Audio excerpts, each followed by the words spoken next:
জীবনের কোনো ক্ষেত্রে হতাশ হওয়ার কোনো সুযোগ নাই। আজকে পারিবারিক ভাঙন বলেন, ব্যক্তি পর্যায়ের আত্মিক ধ্বংসই বলেন, সমাজের বিপর্যয় বলেন, যাই বলেন, পিছনে একটা বড় কারণ আছে। সেটা হলো আল্লাহ থেকে দূরে থাকা মানুষের, আল্লাহ থেকে হতাশ হয়ে যাওয়া। আর এই কাজটা শয়তান করিয়েছে মানুষকে আল্লাহ থেকে দূরে সরানোর জন্য। কিন্তু আল্লাহ রাব্বুল আলামিনের কাছে কেউ যদি যেতে চায়, মন থেকে যদি আল্লাহকে একটা বারও ডাকে, আল্লাহ তবে এক ডাকের মাধ্যমেও তার গুনাহ মাফ করতে পারে।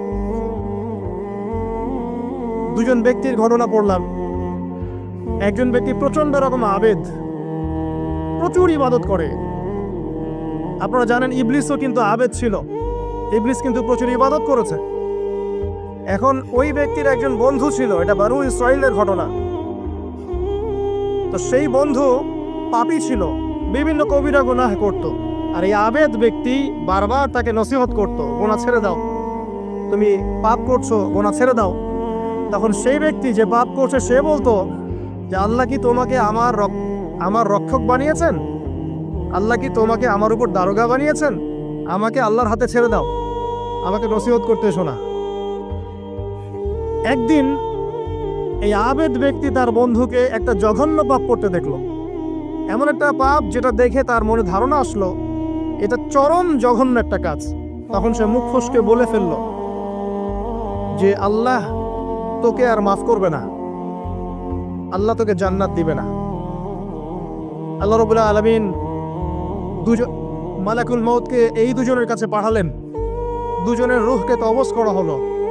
এবার আল্লাহ পাক তার সামনে তাদেরকে উপস্থাপন করে বললেন যে তোমাকে আমার রহমত সম্পর্কে কে গ্যারান্টি দিয়েছে যে আমি কাউকে রহমত করবো কি করব না?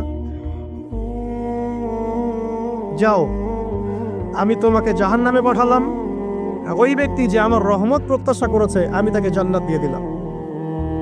দেখুন, এই হাদিসটা শুনলে মনে হয় বাহ্যিক হয়তো বা মুখের একটা কথার কারণেই সে জাহান্নামে চলে গেল। আসলে বিষয়টা এমন নয়। বিষয়টা আমি আপনাকে বোঝাচ্ছি। বিষয়টা হচ্ছে ইবলিসের মতো। ইবলিস কিন্তু শুধু মন থেকেই বলেনি যে খলাকতানি মিন নার ওয়া খলাকতাহু মিন তিন, আমি কেন তাকে সাজদা করব আদমকে? আদম তো মাটির তৈরি আর আমি তো আগুনের তৈরি। এটা ইবলিসের শুধু মৌখিক স্টেটমেন্ট ছিল না, কারণ কি ছিল? আবা ওয়াস্তাকবার, সে উদ্ধত হয়েছিল, অহংকার প্রদর্শন করেছিল। ভিতর থেকে ইন্টারনালি সে অহংকারী ছিল, সে আন্ডারএস্টিমেট করে কথাটা বলেছে, শুধু মৌখিকভাবে বলে নাই। কিন্তু ঠিক এই ব্যক্তির ঘটনা এমনই, সে মন থেকে অহংকারী হয়ে উঠেছিল, যদিও বা সে আবেদ ছিল। এখানে আমরা যারা প্র্যাকটিসিং মুসলিম